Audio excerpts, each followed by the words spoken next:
Live from downtown Detroit, home of WDIV and Click on Detroit, Local 4 News at 6 starts now. Just hours after leaving a terrifying situation in Haiti, Metro Detroit's Mitch Albom gives us his unique perspective on the kidnappings of a group of missionaries there. As Michigan's top doctor, we got used to seeing her deliver tough news about the pandemic. Now Dr. J has a new job, and she's speaking one-on-one with Local 4. We're going to begin here, though, at 6 with breaking news. Former President Trump suing to block White House records from the committee investigating the Capitol riot on January 6th. Mr. Trump filed the federal lawsuit today with the goal of blocking the panel from obtaining his administration's records from the National Archives. The committee requested in August that the National Archives turn over a large amount of records from Trump's time in office and the aftermath of the Capitol riot. President Biden declined to assert executive privilege over certain records. Let's turn our attention to the coronavirus as we get the newest numbers showing some troubling trends. Yeah. Today, the state reports 8,496 new cases over the past 3 days. That averages out to 2,800 cases per day. 46 more Michiganders have lost their lives to COVID-19.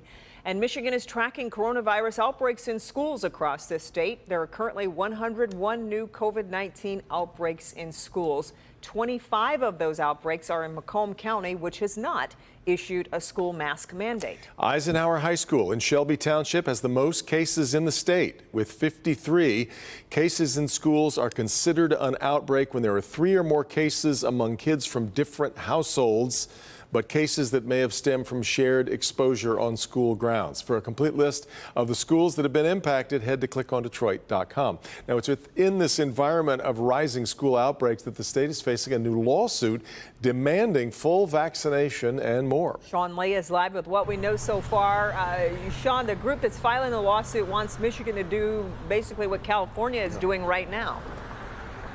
California and today New Jersey come closer, parents, because Devin, Kimberly, you were talking about those outbreaks, those positive cases of COVID in schools. Here's Michigan.gov. Look at this list. It goes on and on and on. These are positive cases or cluster cases like this one, 22 in a high school. On and on. This is why one protest group is saying they do want mandatory vaccinations in schools, and they're going to sue to get their way.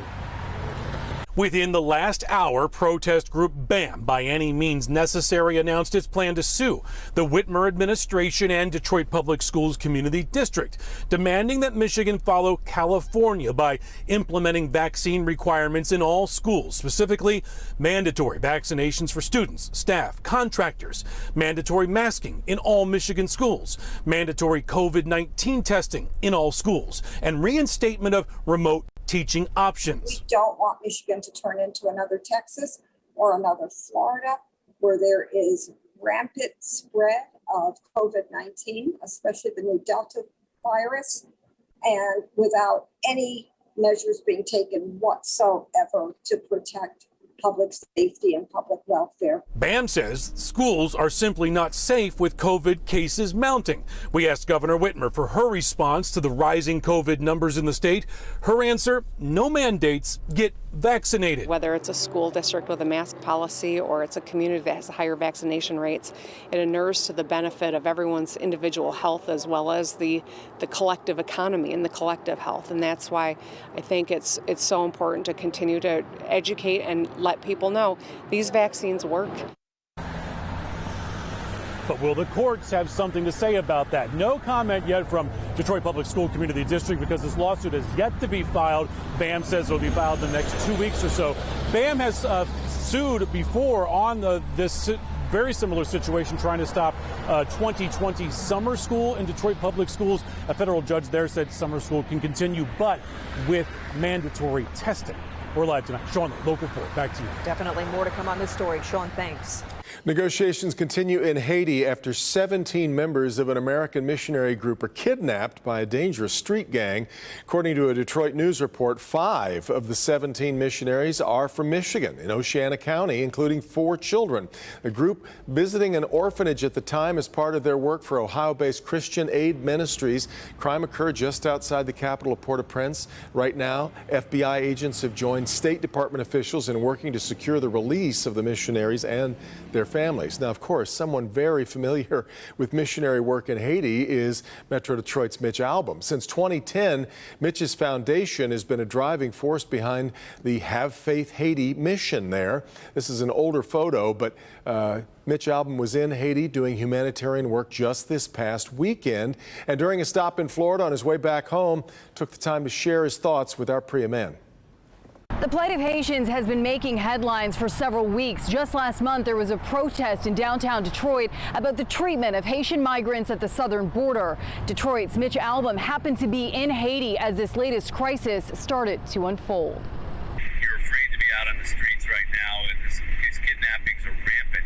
Mitch Albom was at his orphanage in Haiti this weekend when a group of American missionaries was abducted. Some friends that we were with got a WhatsApp message from people on that bus and said there are people outside right now trying to kidnap us. Please tell everybody. Albom has been traveling to Haiti once a month for more than a decade after taking over the orphanage, now known as Have Faith Haiti. As conditions in the country deteriorate, the number of kidnappings is rising at an alarming rate. But even just going from the airport to the orphanage to the airport, you're running a risk. 5 children were among those kidnapped this weekend, according to the Ohio-based organization Christian Aid Ministries. I mean, I'm not going to kid you, it's scary, and you also wonder, like, how did this didn't happen to us yet. The best-selling author and humanitarian is hoping the global community will step in to help Haitians following months of instability. The government has collapsed, the president was assassinated.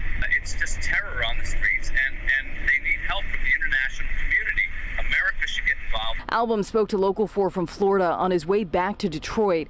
Despite the risk, he plans to return to Haiti in a few weeks. But I hope it doesn't cut off the supply of good people willing to come down and help in Haiti, because honestly, without those people coming from the outside, Haiti would be in much worse shape than it even is right now. Albom says there are several volunteers from Michigan at his orphanage right now, and he wants family members here at home to know their loved ones in Haiti are safe. We'll continue to follow developments on the kidnapped missionaries. In Detroit, I'm Priya Man, Local 4. All right, Priya. Well, our weather has taken a turn toward normalcy after a pretty warm start to October. Yeah, let's check in with Paul. We get the latest on a pretty nice day today, Paul. Absolutely. Temps went back above average, which is pretty good because I'm below average, and that kind of evens things out. So I'm not normal. And our weather, we're above normal. You can see 66 at City Airport. We're slipping off a bit from our highs for the day. 65 in Livonia, 65 Canton, 65 at Metro, 60 at Grosse Ile. Little influence from Lake Erie there. 66 at Monroe, 69 at Deerfield, and Saline reporting 65 here in our south zone. In our west zone, 65 at Whitmore Lake, Milford at 60, Flint is at 63, and 67 over in Ypsilanti. In our north zone, we've already slipped into the 50s. 59 at Melvin, 56 at Deckerville. Look at that, 61 at Port Huron, 62 at Emmett, 60, just shy of those 50s in Oxford. So through the evening, quickly dropping through the 50s for those of us that are in the 60s right now. And we're going to be, some of us, in the 30s by tomorrow mornings. We'll break that down for you, but we're rebounding back to some much warmer weather tomorrow, and Wednesday we'll have that for you as well, coming up in just a few minutes. Paul, thank you. An arrest is made in connection to a deadly hit-and-run crash on Detroit's west side. Police say a 30-year-old woman turned herself in today.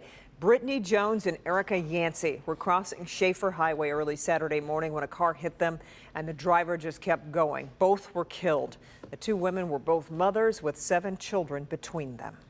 They are changes that could upend who speaks for you in Lansing and Washington. And now the commission behind redrawing the state's political lines is asking for input from you. Here's how Southeast Michigan congressional map has looked since 2013. But the new Independent Redistricting Commission has approved new maps. They, of course, are not without controversy. Grant Herms was one of the reporters given the chance to ask questions today about what comes next. And he joins us with a look at these new maps that, of course, Grant, getting a lot of backlash. Yes, they certainly have. But now this is not the congressional map. This is actually one of the state house maps here. And you can see that over this, all of these smaller districts here that you can see are these thin, narrow tracks going through all these different neighborhoods. Now, we have seen sort of oddly shaped districts before, and those have been problems, but the commission is adamant that these versions of these maps, just like this one that isn't a final map just yet, are biased towards people, not towards political parties or the problems that those other districts faced.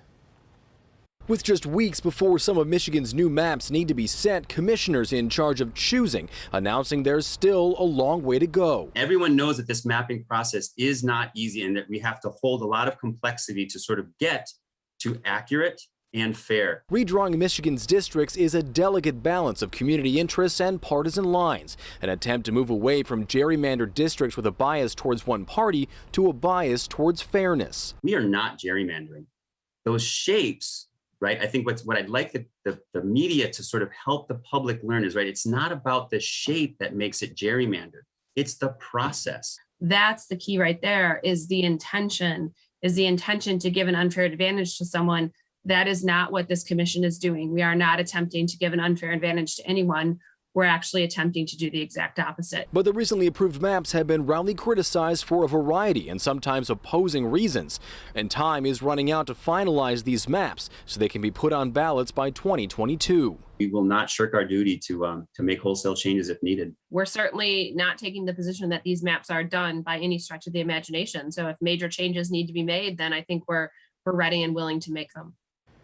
Now, right now, the maps do have a slight Republican lean, even though voters across the state have a slight Democratic lean, which is why the commission is starting that second round of public comments starting this Wednesday here in Detroit. But time is running out. The deadline for congressional districts is November 5th. Back to you guys. Any moment. Exactly right. All right, Grant. It is on with the show as Detroit's Fisher Theater prepares to welcome back audiences. That's right. You may recall all performances were paused due to the coronavirus pandemic, but tomorrow the curtain will go up for the first time in 19 months for the Rent 25th Anniversary Tour. And if you'd like to attend a show, all guests are required to wear masks. You'll also have to either show proof of full vaccination or a negative COVID test taken within 72 hours of your entry. I don't know how many times I've seen Rent, but one more can't hurt. That's right. Of course, so nice on the big anniversary. Ahead here at 6, we're going one-on-one with Dr. J. Frank? Dr. J has a new job, and she's talking about it with us first. I'm Dr. Frank McGeorge. Coming up, Dr. Jonee Caldoon shares what she'll be doing next, what surprised her most about the pandemic, and the toughest conversation she ever had to have with the governor. Plus, what she really thinks about that nickname. It's coming up.